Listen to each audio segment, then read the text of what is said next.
13 years ago, I became an overnight millionaire through Splunk's IPO. And I quickly learned the wealth management industry wasn't built for people with $1 million to $30 million of net worth. Despite having millions, when I sat down with Morgan Stanley, I got the same generic advice as somebody with 100K stashed away in a retirement account. Put it all in a mix of stocks, bonds, and ETFs. For me, this wasn't acceptable. I knew that there had to be a better way that wasn't going to have me working until I was 65. That's when I started studying what actually works for people with significant wealth. And I discovered that there's 4 common mistakes that most of us make early on. If you're dealing with sudden wealth from equity compensation, a business sale, or just building your net worth over time, understanding these mistakes and how to avoid them can save you a lot of headaches and hundreds of thousands, if not millions of dollars in the long run. Mistake number 1, buying liabilities. The first mistake is the most obvious on paper, but it's also the hardest to avoid in reality. Spending large sums of money on things that are liabilities, not assets. For most new millionaires, this shows up as bigger houses and premium cars. I think this happens for 2 very human reasons. Number 1, you worked your ass off to build that wealth and you feel like you need to reward yourself. And number 2, you subconsciously want to show people that you made it. Or as my sons would say, you want to flex a little. The real issue isn't the house or car itself. It's confusing lifestyle inflation with wealth building. Every dollar going to house payments was a dollar that couldn't be generating income for me. Here's the rule that I wish somebody had told me. Before you upgrade your lifestyle, make sure your assets, your investments, can support it. If you're pulling from your principal, from your core wealth to fund the lifestyle expenses, you're moving backwards, not forwards. The second mistake is what I like to call knee-jerk, reactive, FOMO investing, putting too much money into investments too quickly without a clear strategy. And often the position size is way too large relative to your portfolio. I see this consistently with tech people especially. You get a liquidity event, suddenly have 2 million sitting in your bank account, and it feels like it's burning a hole in your pocket. So you start throwing large chunks into whatever sounds good. Oh, real estate, crypto, oh, my buddy's startup. I had one Wealth Ops member who put over $1 million from a $3 million portfolio into one real estate syndication. When I asked why, he said, real estate only goes up, right? That's not an investment strategy. That's gambling with life-changing money. The problem with knee-jerk investing is you have no concept of investment sizing. You don't know how much you can afford to lose.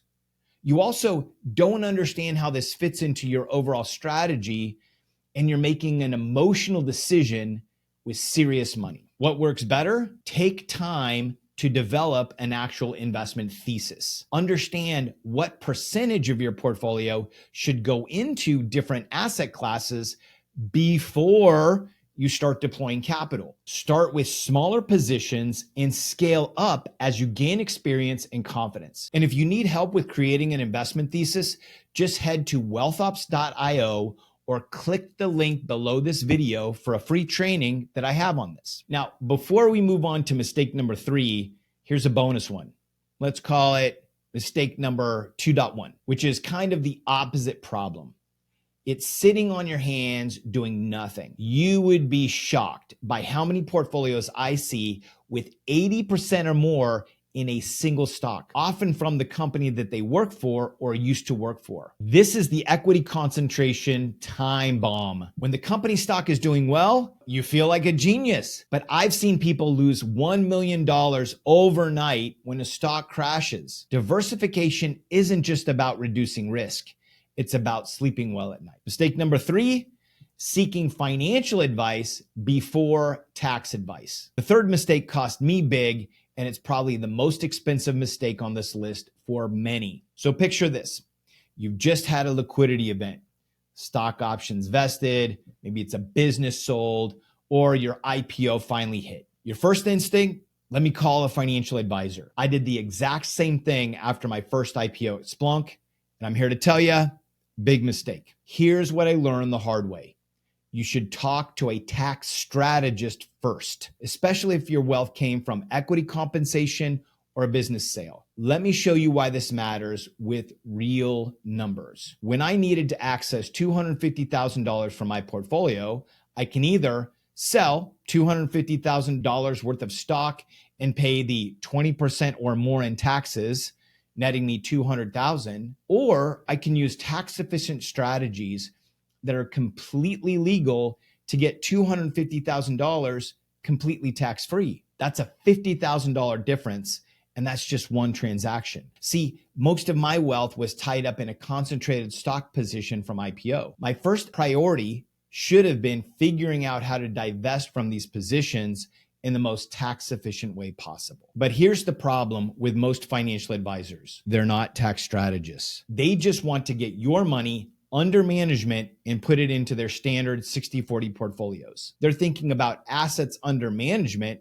and not tax optimization. The bigger your positions get, the more this matters. If you're sitting on significant equity compensation, I'm talking RSUs, ISO stock options, ESPP shares, the difference between good and bad tax planning can literally be hundreds of thousands of dollars over your lifetime. So when I sat in front of the first financial advisors I spoke to after my first IPO, their advice was, okay, Christopher, when the window opens, sell half and turn it over to us to manage. What about the tax bill, I asked?